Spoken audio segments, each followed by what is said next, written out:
Bonjour, bienvenue dans les lectures musicales de Créalliance. Des lectures de textes inspirants, accompagnées par une musique choisie par la personne qui le récite. Aujourd'hui, c'est Charlotte Bourrelly qui nous propose une lecture sur un titre de Tristan Barton. Il n'est pas question de faire table rase du passé. L'humanité a produit des chefs-d'œuvre et a acquis d'extraordinaires connaissances. Le point de rupture que nous atteignons n'est ni un point de rebroussement, ni un retour à la case départ. Il est une discontinuité. Tout peut advenir.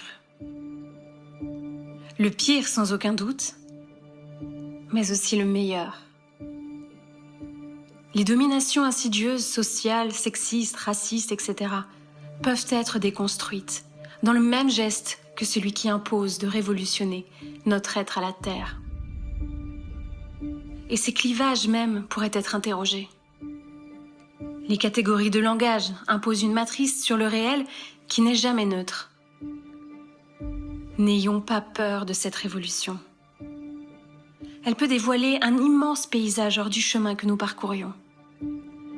Elle peut contribuer à ouvrir sur une économie de l'amour en lieu et place d'une gestion de la finance.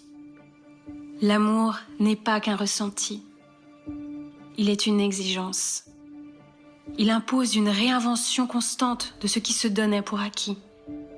Il requiert un vers l'autre qui excède la logique de la gestion. Il est toujours, nécessairement, profondément révolutionnaire. Peut-être ne s'agit-il que d'apprendre, enfin, à aimer. La singularité de ce temps tient à ce que l'initiative ne vient ni des philosophes, ni des artistes, ni des politiques, pas même des scientifiques.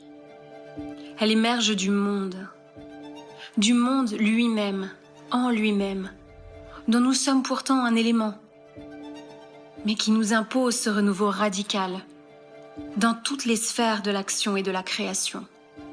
Le paradoxe est à la démesure de l'enjeu. Je crois que tout réside maintenant dans un nécessaire renoncement à cet impérialisme intellectuel, décelable au sein de toutes les civilisations, qui a grevé les possibles du passé, sans pour autant renier l'existence tangible d'une factualité externe. Si le poète est celui qui sait concevoir, si le poète est celui qui sait entrevoir ce qui n'avait pas encore été imaginé, qui sait que l'existence invente, si le poète est celui qui sait entrevoir ce qui n'avait pas encore été imaginé, qui sait que l'existence s'invente en même temps qu'il se découvre, l'avenir sera poétique ou ne sera pas. Trouver des concepts, penser à partir du commun, redéfinir le cadre même du réel.